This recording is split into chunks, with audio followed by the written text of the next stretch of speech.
Welcome to the Lead for Pollinators Login to Learn webinar. I am Michelle Colopy, Executive Director of Lead for Pollinators.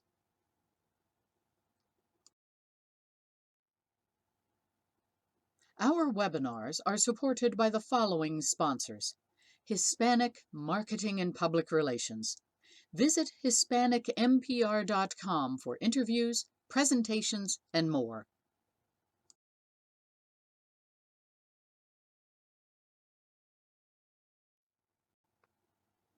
Beauty Beyond Belief Seeds specializes in wildflower seeds, heirloom vegetable seeds, grass seeds, regional wildflower seeds, and special use wildflower mixes for west of the Mississippi River.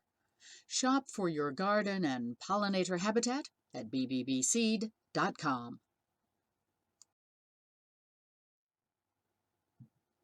2 Million Blossoms magazine will awaken readers to the vast diversity of pollinating insects and animals. This quarterly magazine will delight, entertain, and name those well-adapted creatures buzzing through our world. Because the more we know about pollinators, the better we can provide habitat. Subscribe today using the discount code word LEAD and receive $5 off the subscription rate for 1 year. Visit 2millionblossoms.com. OPN Seed has partnered with Lead for Pollinators with pollinator mixes created for beekeepers and anyone who wants to attract and support pollinators. You can get native seeds for eastern U.S. planting zones at OPN Seed. Go to the Lead for Pollinators website and select Support Our Cause to view featured seed selections, and a portion of sales generated from our website will help support our work.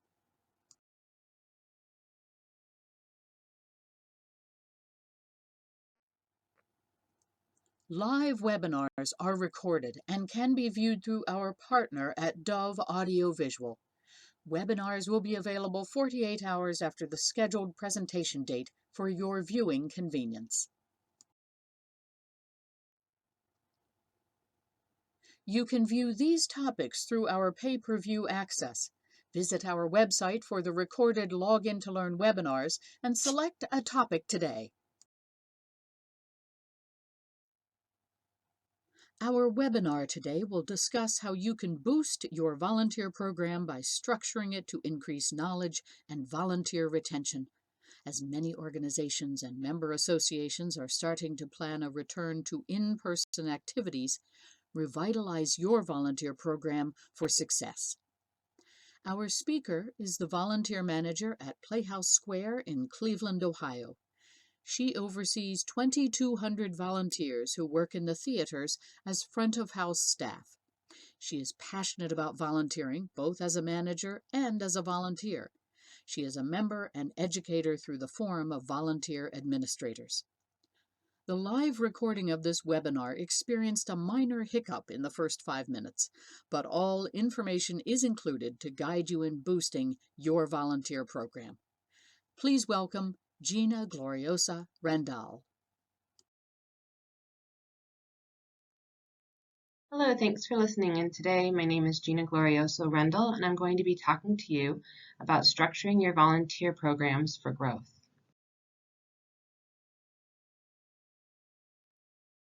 For just a little bit of information about me, when it's not a global pandemic, I'm usually the volunteer manager at Playhouse Square, but we're on furlough right now. My background is an MBA with a focus on nonprofit management. I've worked with volunteer programs of various sizes. You can see some of them down below. And then while I'm not managing Playhouse Square, I have been passing isolation, being outside, growing and hiking things. Today we're going to just do a quick overview of the things that we're going to be talking about. We're going to think through your program from beginning to end, starting with knowing your needs and your resources, then how you structure your program and prepare to enter volunteers, bringing people into your program through recruitment and onboarding, and finally how to track your data so that you're doing that full circle and making your program structured to continue growing.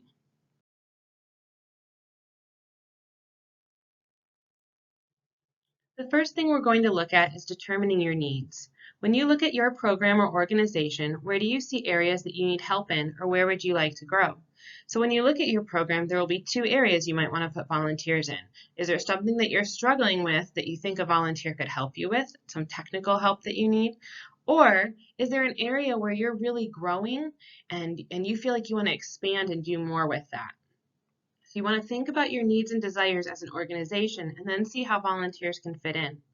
So what do you need? Some examples of this are administrative help. Maybe you need someone to help with social media and outreach.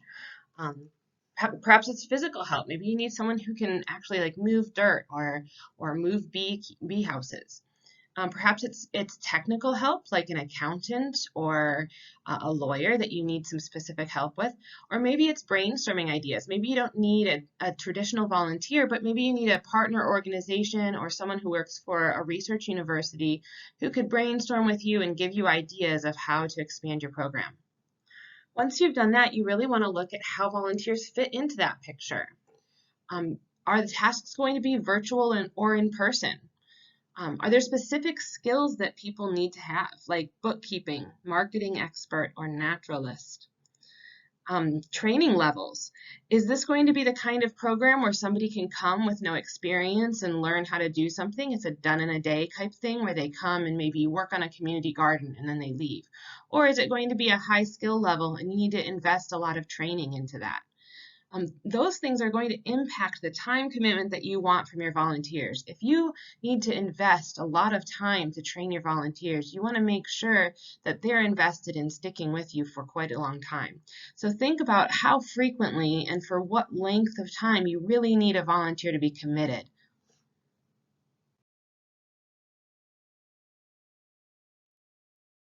All right, the next part we're going to talk about is identifying your resources.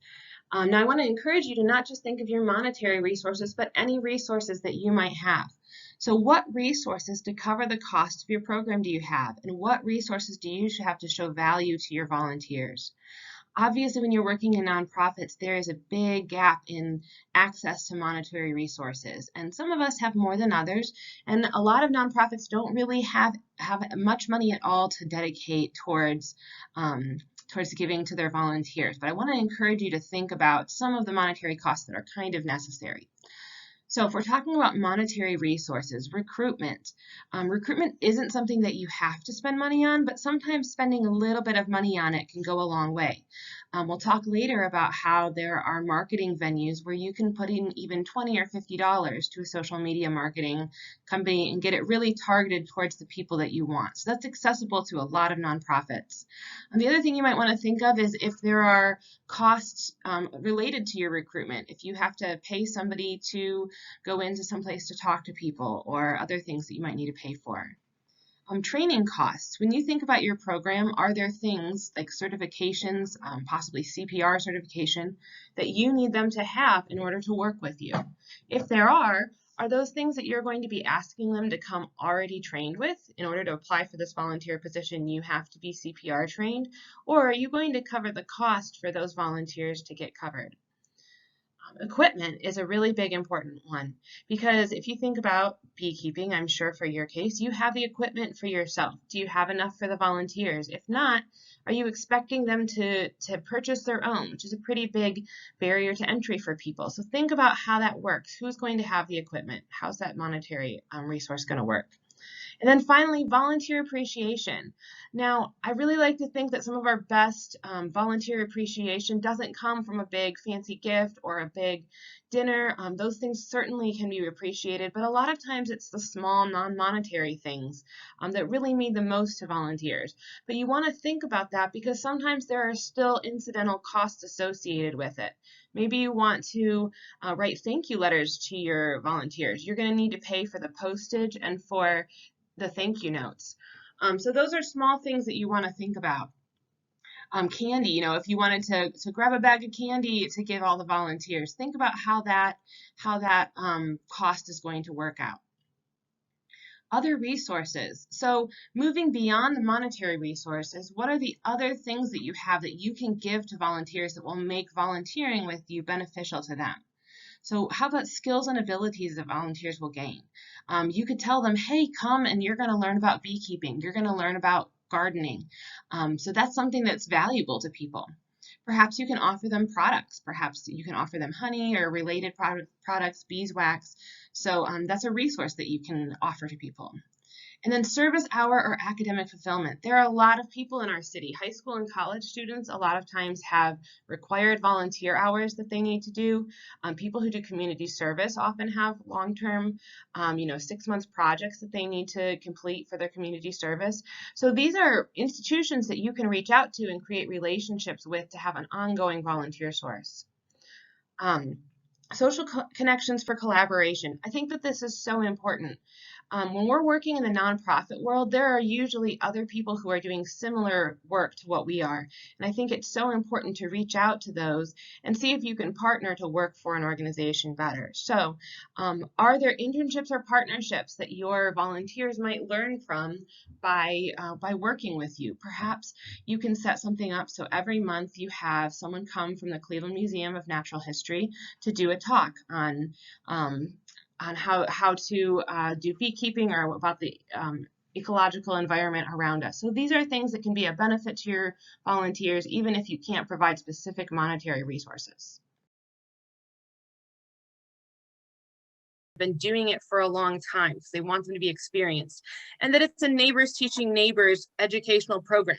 So the attitude of it is one of reciprocity. And so if you're coming in and you want to be able to talk down to a lot of people, this program may not be, this program might not be the best one for you, because they're truly trying to indicate that they want it to be a program where people are working together. So I think that putting things like that indicate your mission without stating it specifically are really helpful. The next thing is skills and qualifications. There are a lot of different things that you might want or need, and you want to think about how many of those people you need. If you need 2 people to be like that, and the rest of your volunteers can kind of be your worker bee people. But so skills and qualifications, professional training. Do you need a volunteer who's an accountant or a lawyer or a master gardener who can provide a specific service to you? Are you looking for someone with technical skills? So maybe they don't have a degree, but experience with nature or social media experience, something like that. Other skills, like needing someone who's good with kids or someone with computer experience who's able to answer emails. Age, do you need them to be over 18? I would encourage you, if you don't need them to be over 18, there are a lot of great kids out there who are really energetic and really good at moving heavy things if you need that. But all these kids are doing really great work. In our program, we do have a high school age program where their parents can sign a waiver, or we have a program where they can work alongside their parents. So starting at 14, if their parents working with them, they're allowed to come. So that's one way that we've kind of handled it to make it a little bit more accessible for younger kids. But you want to think about that, because there are added concerns if you have younger kids. Ability to drive. This is a really tricky one. I want to encourage you to not have this on there unless it's absolutely necessary. A lot of times people put on, like reliable transportation or things like that, and you might be leaving out a large section of people who would do great in your program and just don't have a specific skill that's not really required for your program. So ability to drive, you're only going to want to put that in if you are doing deliveries or if you're needing somebody to go and pick things up or drive people around. If they don't need to do that, if they can get there another way, then don't put that in. And then finally, physical expectations. This is a really important one. It's a really important one for me. I'm sure it's a really important one for you. Something that I always tell volunteers when they come in is how difficult our job is. And I am not joking about that. I have worked as a red coat every once in a while, and it is hard work. It is difficult for me. And so I tell people, you might be standing 5 hours in a row. You might have to walk up and down steps in the balcony. And you want to tell them that at the beginning. On the flip side of that, you also want to be able to make that as accessible as you can. And so look for ways that you can adjust your program to make it more accessible. But it's kind of that balance between making sure that you're communicating what has to be done physically, and then also trying to work with your program to find ways that it can be done more easily. Okay, let's move on to expectations and description of role. So the thing with this is you want to give them information to help them understand both the need for the role and also the practical aspects of what it looks like. So things like the description and it's kind of like a description and responsibility. So what things are they going to be doing on a day-to-day basis? What other tasks might they be encountering, or what things would they be working with? You're going to also want to have expectations and details in there, like discrimination information. I think it's really important to include, we accept people of all kinds.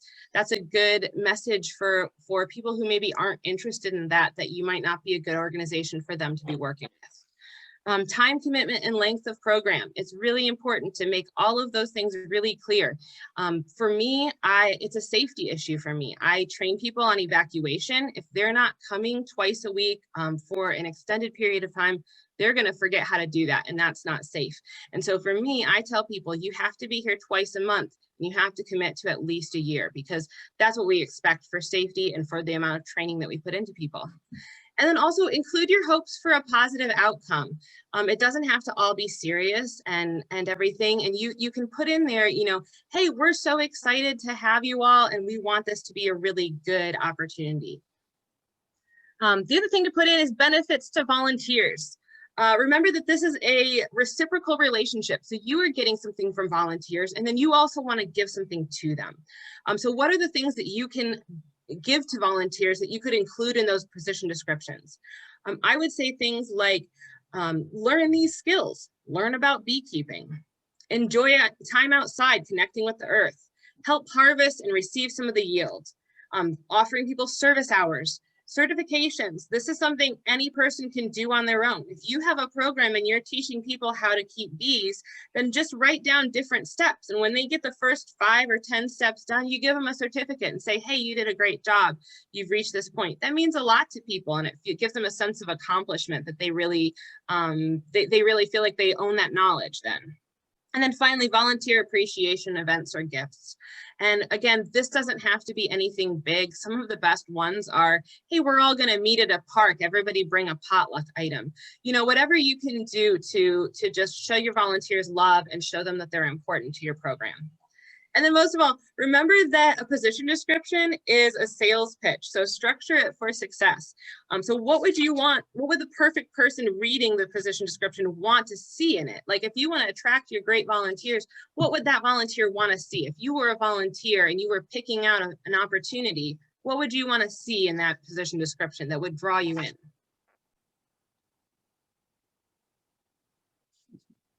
All right. Guidelines and handbooks. So again, even if your program is very small, it's really good to write these down just so that expectations are clear and there's a clear standard. I'm just going to talk about some of the things that I like to include in handbooks. First of all, general knowledge. Not everyone is going to be coming from the field of research that you do. And so a lot of times there are some things that may seem like common sense to you that other people might know. For me, I include a lot of vocabulary in my handbook, because if I have somebody who hasn't been in a theater before and I tell them to go to the mezzanine, they're going to have no idea where to go.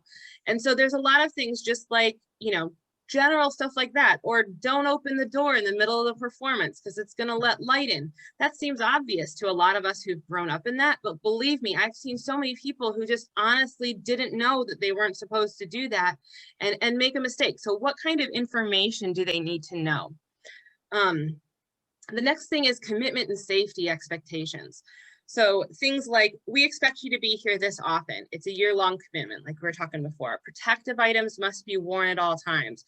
Following supervisor instructions when doing new or difficult tasks. So just stating kind of what your expectations are ahead of time. So you can say, hey, this is what we expect of you. If you don't do this, that's where there will be a problem. So then you're letting everybody be on the same page right from the beginning. Description of harassment policies. And these are really easy to find online, discrimination and harassment policies, and kind of copy paste and everything. But I think it's really important whether you get a technical one that you grab from somebody else, or you can even just have a general one that's like, we support an open environment where speech is We encourage everyone's speech to be kind and caring and not, not a barrier for other people. And so then if two volunteers get into a fight about something, and if someone has said a joke and the other person thought it was inappropriate, it doesn't really matter if people think it's inappropriate or not. You've heard another volunteer, and so that joke wasn't appropriate for the situation. So mend that situation and keep that in mind for the future. So it can be something really general, or it can be something really specific, but you want something that you can point to if there is a problem, to say, hey, we told you this is what we expect. So along with that, I like to include a disciplinary process.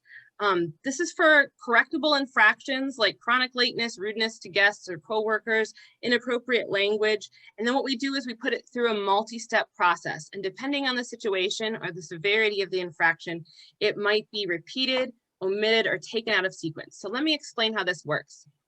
At Playhouse Square, I have a 3-step process of a verbal warning, a written warning, and dismissal.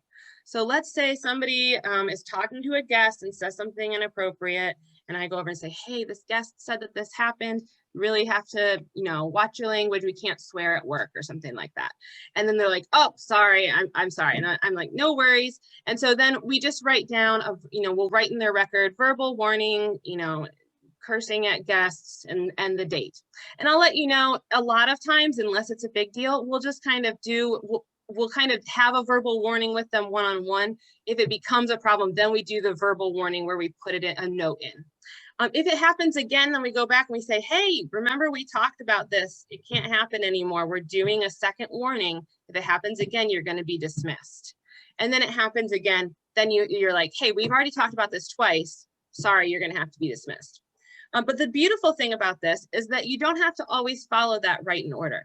So if somebody does something that's just egregious and you just can't have them in your organization anymore, then you can skip over those first 2 points and you say, no, I'm sorry, we had to bump that right up to dismissal. Likewise, going the other way, if I gave somebody a verbal warning and then I came back to give them a written warning and they were like, oh my gosh, I'm so sorry. I didn't realize that was the same situation. I thought about it this way. And I realized that there really was just a miscommunication. I'm not going to do a written warning because they weren't purposefully trying to or just being thoughtless and doing again something. They were trying to do better and they just got caught up in that. So I'm just going to go back and do another verbal warning and explain why I do that. So I like it because it gives you a lot of flexibility. I know that it can feel harsh or like overkill, but setting the expectations in the beginning in a friendly, unassuming way where you can tell everybody, hey, this is our expectation. We don't think you're going to do this, but this is what we tell everybody. That allows you to avoid bigger problems down the road. And it gives you a structure and a support when you do face it, to be able to point to something outside of yourself and everything. Because a lot of times when you're in those conversations, people are going to try and suss out how you feel. Well, are you offended by this? Are you? And that really doesn't matter.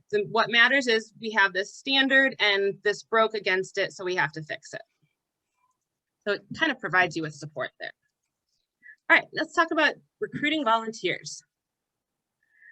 So this is kind of a big one. Like, how do you determine what you need and how do you reach them?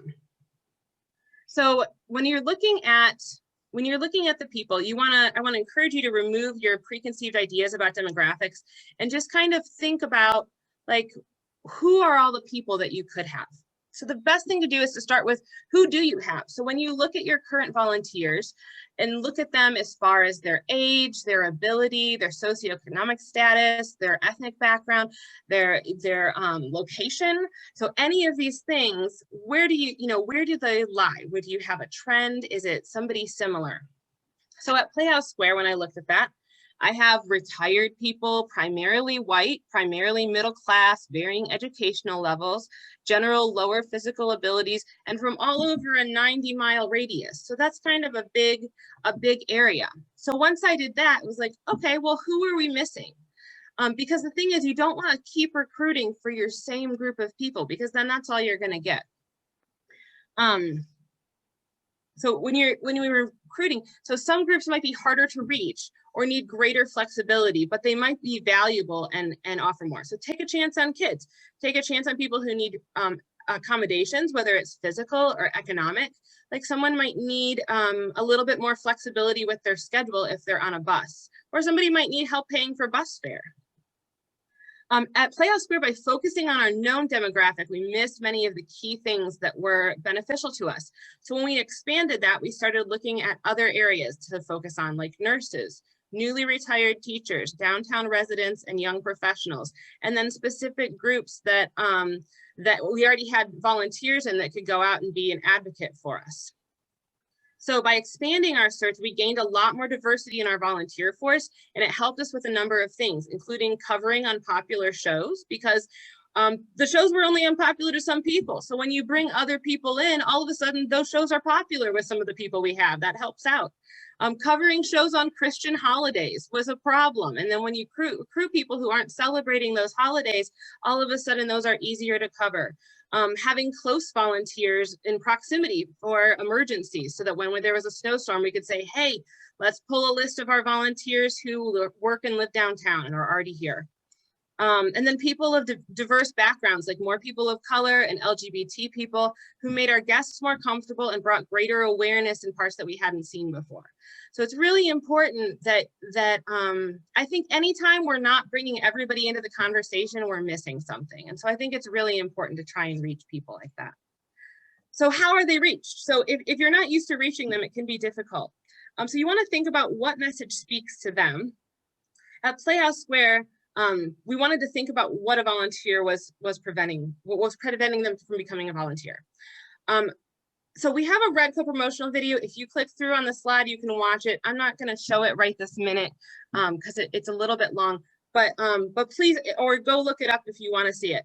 But what we did is we did a survey of our volunteers. So I just want to talk about how we crafted this message. So we did a survey of our volunteers. We wanted to know what made them want to volunteer, what they enjoyed about volunteering.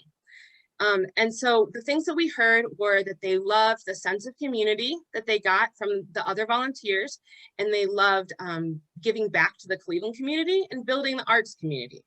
So when you listen to that video, a lot of the things you hear are people talking about, like, I really love giving back to the community in Cleveland. I love the sense of family that I have when I get there, because we want to include those things that they felt about that.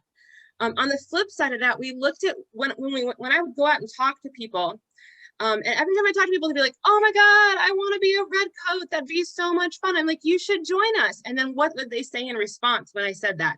So many of them said, when I'm retired, I will. I'm too busy right now. So that was like over and over, we heard that. I'm too busy. Or I would hear, you guys have so many people, you don't need me. Okay, so what we say over and over there are, we're needed. Here's the job that we do. It takes a lot of us to do it.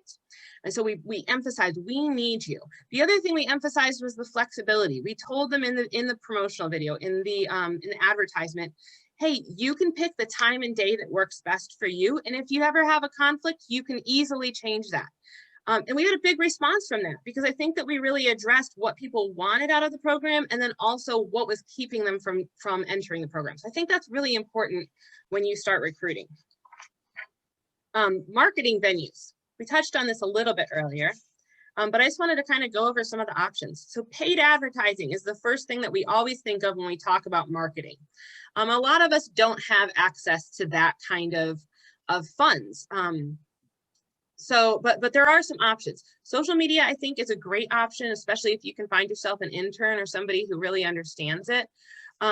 Because even on like Facebook or Instagram, those advertisements can start around $20 or $50, and you can target your audience to specifically who you want to attract. So if you only want to attract people in the city of Berea, you can limit it so it's only shown to the people in the city of Berea, and then you're not spending so much money because you're not casting a wide net.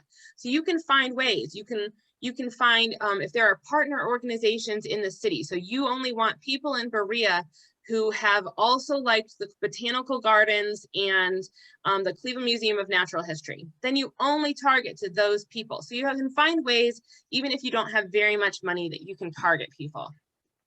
Now the other thing is promotional outreach, which is basically the same thing except getting it for free. So instead of advertising with an ad on the television, Is there a program that would do a local spot on you? Is there, I've gone a few times, there are a couple, I can't think of the names of them right now, but there are a couple like local access channels that have different programs, and I've gone on and just talked about our volunteer program and everything. If you reach out to them, a lot of times they'll give you a spot for that. Newspapers or magazines. There are a lot of local trade sort of organizations that have spots for this, like the Sun Times, or I know there's a teen magazine locally that we usually advertise for our stars in. So look for kind of those smaller market kind of things, where maybe you don't need to pay an advertisement, but maybe you could get somebody to do a story on you. Social media posts. Maybe you have a great story about your program and you could get a partner organization to post it. And you could post it, you could get other volunteers to do it. So those are ways that you can kind of start that outreach without having to invest money. And then finally, social connections. Who knows and loves you already? That is the #1 way to recruit volunteers. And for all the advertisements I've done, the real thing that made a difference is when Redcoats started recruiting Redcoats. So we made a volunteer program where if they recruited somebody, the person that came on and they both got a gift that we had, a t-shirt or something like that. That made the biggest difference of all, because your best salespeople are people who love you. So who are the people who are already loving your organization that you can just take, hey, we're really looking for people. Do you know of anybody? Could you kind of put the word out? And then they're kind of going to do that for you. So those are great things to keep an eye out for. All right, let's move on to onboarding and training. I think that the very most important thing when you're talking about onboarding and training and when you're bringing people in is quick engagement. A lot of times in volunteer programs, people email and say that they're interested, and then maybe it's weeks or even months before somebody gets back to them. I've had that where I've actually tried to volunteer at a place and I didn't hear 3 months, and I was just like, they must not need me, or they must whatever, and then I just move on and I find something else. So I think that it's really important. When volunteers contact you, they're excited, but the longer they wait, they're going to lose interest and find other opportunities. So something that I like to do is I like to email them back within the first couple days that I receive their interest note. And I just email them back and I give them some more documents that have information about it. And so that way they kind of are getting new information, even though they're in a time of waiting. So I write back and I say, hey, we are so excited. We need you. We want you. We're not doing a training session until a month from now or 2 months from now or something like that, but we want to get you started on your path. Here are some things to know ahead of time. So we do that. Then what we do is we have a volunteer call them, and that volunteer is going to talk to them about what it's like to work in this position. They're going to talk to them about the physical requirements and what it takes to do that kind of job, and get a sense of it. So that's going to make your potential volunteer excited. It's going to be able to help you see if there are going to be any issues with the volunteer, because your current volunteer is usually probably a good idea if that person's going to work well. And it keeps that train kind of moving for them. Next, once you do bring them into those initial trainings, you want to think about what information to include. It's really important not to overburden people with information. There's a limited amount that they're going to be able to remember on the first day, and you want to make sure that it's the important stuff and not the extraneous stuff. So safety concerns. What do they need to remain safe on the job? I think that that's the most important thing, is just what do you need to do to stay safe? Here are the things you have to do. And then also what's necessary for each role, like the general knowledge. So things like, this is the process for beekeeping. This is the process for getting honey out. Something like that might not be specific to your organization, but they're going to need to know that. And then also organizational knowledge. Like maybe you say, hey, you have to work with Bob on this part of the garden. And so he's going to need to know who Bob is and what Bob's role is, or things like that. So you want to give them the general knowledge and then also the organizational knowledge. After that, you want to make sure that you don't leave them after the initial training. Make sure that you plan ongoing training. So what can be learned along the way? I like to tell people to foster a community of learning and mentorship. So have planned things along the way. Maybe you have sheets that you give them after every so many weeks with, here's some more knowledge that you need to learn. Or maybe it's just a one-on-one kind of, hey, you need to work with Bob for a while, And after you're done working with Bob, you're going to go over here and work with Sal for a while. So what are you doing to keep them learning and keep building on what they have? And then also engaging them so that your current volunteers are the people who are training and who are giving back and forth with those new volunteers, so that those new volunteers can do that once your new people come on. So you really want to have that community that's cycling so that everybody's really working together on that level. And then also think about the structure of your trainings. So is it going to be print? Are you going to hand out flyers to people? Is it video or PowerPoint? Maybe you're going to take a video of you doing a beekeeping session, and then you send that out to volunteers when they first start working with you, or a slideshow. Classroom. If you're going to have a classroom where maybe you're bringing 10 people together to share the information, is it going to be in person or is it going to be virtual? And then mentors who work alongside, and this can be a lot of different things. I think that one of the parks has a mentorship program on their trails system that I've heard just marvelous things about, and is really in depth, and people work one-on-one alongside a mentor for a long time, and it looks like a beautiful program. That's a really involved mentorship program. Mine is kind of the opposite of that, where we don't ever match people up one-on-one, and we just have people who we call mentors, and their job is to look out for new people who we have stars on their badges, and then they go in and just every time they see one of them, they'll just have a conversation about, hey, I saw that you're new. Have you worked in this theater before? No, let me show you what you don't know. Have you worked a Broadway show before? Okay, these are the things you know. Have you worked this position? So they just kind of check in with them to see if they've hit those milestones yet. And then hand them off to somebody else. If they're like, oh, you've never done tickets before? Here, Joan's going to be doing tickets too. She can show you how to do that. So it's just something for us to kind of catch people to make sure they don't fall through the cracks. All right, finally, tracking your data. This is a really important one that I think a lot of people miss. I understand that data tracking can sometimes feel overwhelming to people. I promise you it can be done on a really simple level. And I'd also encourage anybody to look at YouTube or Google if you're having trouble. Because even if you're using complicated programs like Excel, I can type almost anything in and just say, how do you make every other line colored or something like that?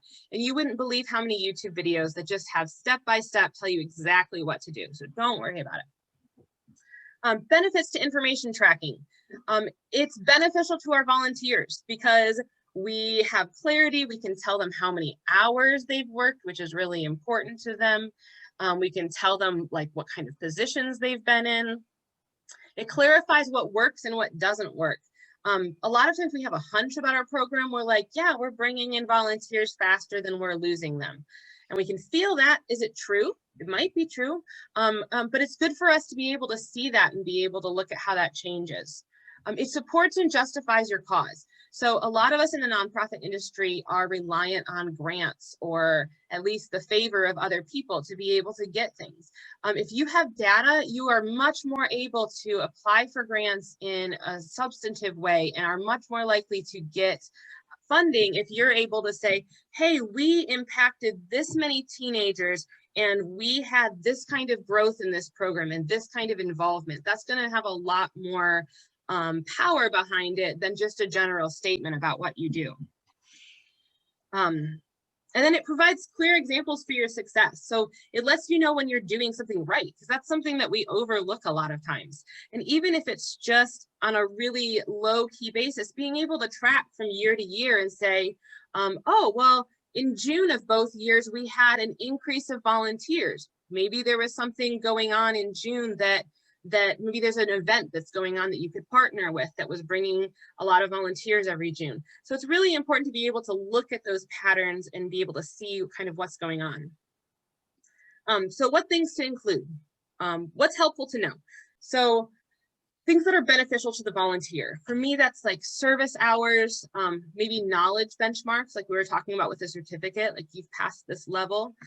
History of tasks that they can perform. So maybe you train your people on 10 different tasks and you want to be able to track, okay, you've learned the first 3 tasks and we need to move you on to the next ones.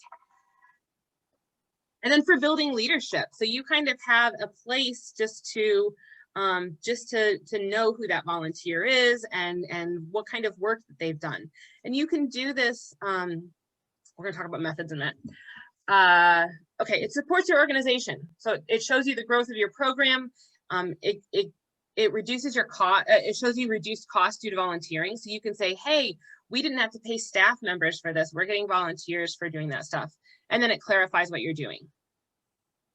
Dashboards. So I want to talk about dashboards for a second. This is something that I learned in my MBA that I thought was ridiculous and I would never use. And it's honestly been one of the most helpful things in my work that I really like.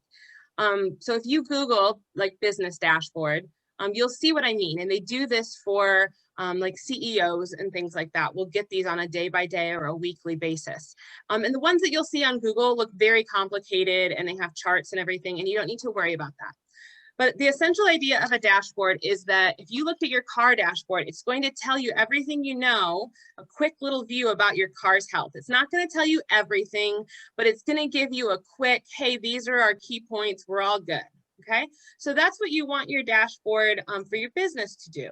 So you're going to pick different things that are important for you to know and then just update that on a monthly basis. So I had about 8 different metrics. And on the first of every month, I would pull some data out of my database and I would update things. So for me, it was how many people were on which team, so I could see how the teams were balanced. And then it was how many people are coming in, how many people are we losing, how many hours a month are we doing, how many people are we parking. So like different things like that are really going to tell you, hey, this program's off here, we need to adjust. So you really just want to think about the different things in your program that you might need to know. How many volunteers have come in? How many events have we done? How much money have we raised? So what things do you need to do? And then just keep that in a place where you can just update it. And then I just have one spreadsheet and I have a different sheet for each year. And so I have 6 years of research all on one sheet that I can just bounce back and forth between to see all the trends. It's really helpful once you get through that.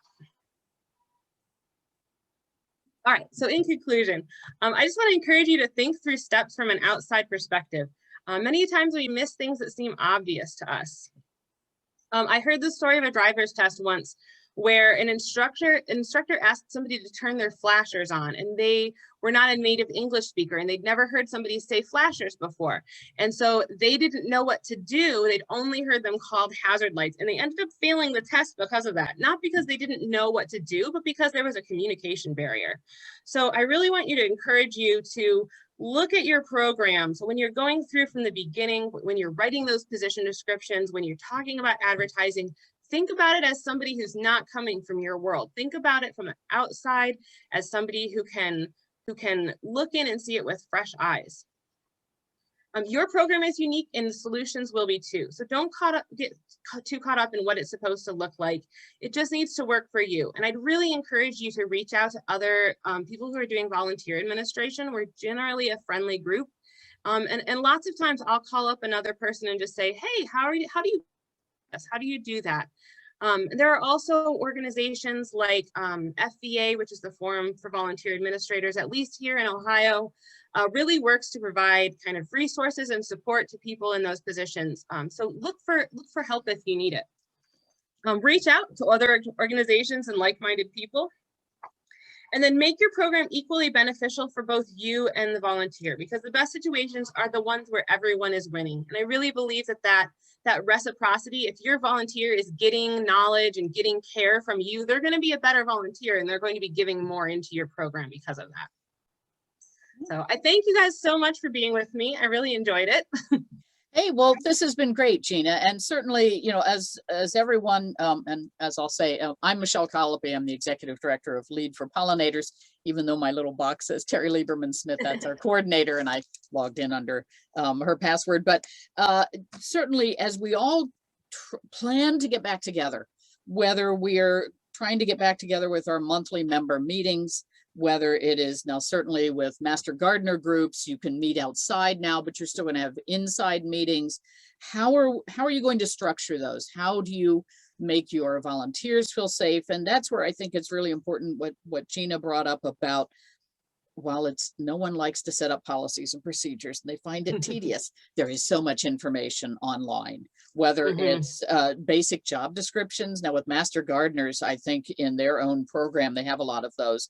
Beekeepers can find those online. You could contact us at Lead for Pollinators, but it's really important to think ahead so that you can plan for that safety, clarity, and fairness. And that's why I think it's so important when Gina, you talked about setting up those policies and procedures. Really, what is it you expect a volunteer to do? And think about it from what the organization needs as well as what will then a volunteer have to do. So you have to think at it from both perspectives, I think, don't you think?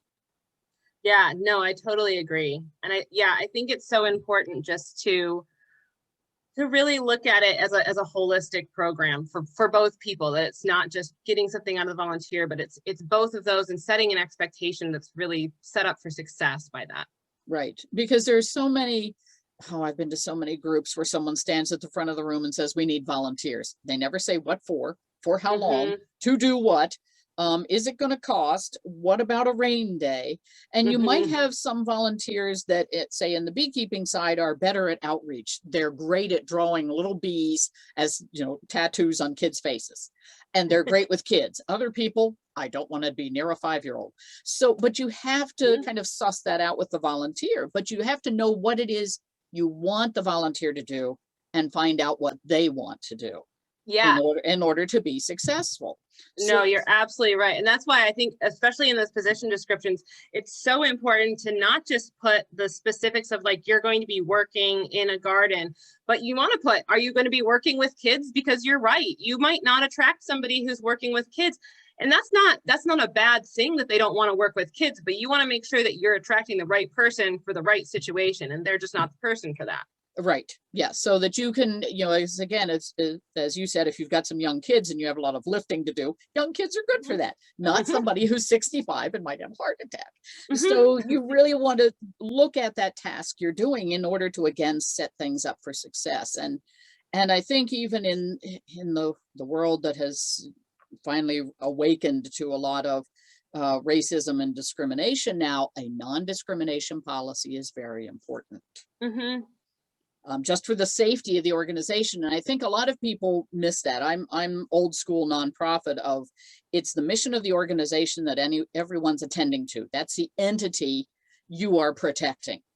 Yeah. So that all of the actions of the staff and the volunteers are to promote that entity called the nonprofit and to protect it Hmm. so that you do welcome diverse people. I know here in Akron, and certainly Cleveland is a wealth of lots of immigrants and a strong immigrant history, but you might get some new folks, some from, say, Ukraine, who did beekeeping in Ukraine, but their English, not so great yet. Yeah. But welcome them to your bee club, Hmm. because they may bring other Ukrainians, and look, you have someone who can speak Ukrainian, and you work with those folks to bring them into the community of beekeeping as well as, again, your general community. But we don't want to stay isolated in our own little pods anymore. It works for health reasons, but eventually we can start to branch out from that, and I think we're all just desperate to do that. Yeah, I think so too. And I hope that we'll be doing that more. But I totally agree. And I think even just I mean, as I've started to do more gardening and things like that than I was before, I'm always interested too when you meet people in diverse communities, how many like tips and tricks I'm learning that just, like I grew up with, Italian and Scottish people teaching me how to garden. And so I know those kind of things, but I've been watching a lot of YouTubes from some people in Asia, and they have some different techniques that I've never even heard of. And so it's really interesting to see how getting kind of diverse backgrounds, it might be even increasing. Like maybe the Ukrainian beekeepers have a secret they haven't shared with you yet that you might know. Yeah. Well, and it's you go around the world, and based on climate, you're going to get different hives. Sometimes you Hmm. do get some different hive equipment. Beekeepers are great at creating gadgets, so you're always going to get a whole slew of gadgets. But we can learn from each other if we make other people feel welcome. Yeah. So that's why I think that non-discrimination policy is important. And I used to, when I was in my local bee club, actually had a volunteer who liked to chit chat with people. to be the greeter at the door. Mm-hmm. To try and find those folks, even to not just say at the beginning, the front of the room, I need a volunteer. It's noticing who in your organization does things well and then putting them in a position that they do well so that Yeah. they will be successful. And you could even have someone who, yes, I come to the meeting, I don't want to bring cookies, I don't want to set up the room, but I'm happy to welcome everybody, direct them to where they need to go, and they're done by the end of the meeting. But you've Yep. got a great volunteer. Mm-hmm. So, and I think it's wonderful to appreciate volunteers, whether it's, and you brought up some issues, certainly people like that public recognition, just announcing them at the beginning, the front of the room to Mm-hmm. everybody. We had a great, state fair crowd, and it was Bob and Sally and Jim and Muhammad and whoever else. We had all these wonderful folks, but name them. People love that. Put them in the Mm-hmm. newsletter. I know there was one nonprofit I was with who the volunteer manager thanked the volunteers by getting a chip clip, one of those little clothespin type chip clip with the logo of the organization on it, and the value of the thing was $1.25. And I felt that that volunteer person just told all the volunteers the value they thought those volunteers had. So you want to make sure the gift you give people, because I know, Jeannie, you mentioned candy. You want to make sure someone's not diabetic. Right. And Yes. and at the same time, if you're dealing in flowers or gardening equipment or farming, make sure someone wants those products. It's not affecting their health. If you are giving a chicken as a gift because it's the chicken association, make sure they have room for that chicken, or they want that breed of chicken, so make sure the gift is something that will be appreciated, shows value for that volunteer. Yeah. I think I think that's a these, beautiful point. Yeah. yeah, it's most important. And people really like public recognition. Thank Yeah. me in the newsletter, let everybody know that I did this. Mhm. And sometimes that is the most valuable reward you can give to those volunteers. So what are just in a last few minutes, because some people are going to try and restart their volunteer programs since we haven't had in-person meetings. We've heard from some bee clubs and other groups that just have not been meeting even outside, because they were of an age group that was had a high risk. How would you kind of give I don't know, 30, 40, 50-second, 1 minute promotion of how to restart your volunteer program? Yeah, this is something that obviously untested, but that I've been thinking about a lot. As I kind of went back, a couple weeks ago just for a week to kind of check in. And the first thing that I did was send a giant survey out to all of my people. I think that that's the best way to start. You can do it on SurveyMonkey. I think free if it's under 40 people or something like that. But so the things I was asking people are, first of all, are they vaccinated? Are they planning on getting vaccinated? Are they okay wearing masks? Or do they want to wait to come back until we don't need to wear masks? Have they changed? Has anything in their life changed? Do they need to, are they planning to come back, or do they need to be inactive for a while? So I would just, kind of, when you're evaluating who can come back, kind of send a questionnaire out to them to say, hey, just checking in. Are you still interested? Are you still able to do the same day and time? So I would say check with those things first to make sure you kind of have an idea of where your current people at. But I think with re-engaging, it's most important to just kind of reach out to people personally too. I think that everybody's feeling really disconnected after this amount of time. And I think it's really important just to connect and be like, hey, we really want to restart this beekeeping program. Like, are you going to be able to be there? And just really get people excited and on board to come back. And then I know one thing that I'm planning on doing is just going through all these steps again for my program, even though I've gone through it, because it's all going to have to change. So my position descriptions are going to have to add safety measures for COVID in them. And my evacuation training is going to have to change. And maybe the kind of people that I'm trying to recruit is going to change. So I feel like I really have to go through and just think by step, either how has this changed, either how have the people changed that are going to be coming in, or how has the expectations that my program has to live up to, how has that changed in this time? Just to kind of reevaluate where everything's at. good time to clean house, I guess. Yes. Well, Get everything working well. and to reassess it too. And I think most importantly, to listen to the volunteers. Hmm. Yeah, as to what they feel safe doing, and to Yes. be willing to be flexible enough to change the program even once you make some changes to still change it Hmm. again. Yeah. Because even as we get the COVID-19 under control, we still every fall have flu season, your basic Right. flu season. So, Absolutely. and I think with COVID, everyone's just going to be so much more sensitive to even just anybody sneezing. So, Hmm. it's No, I think you're absolutely right.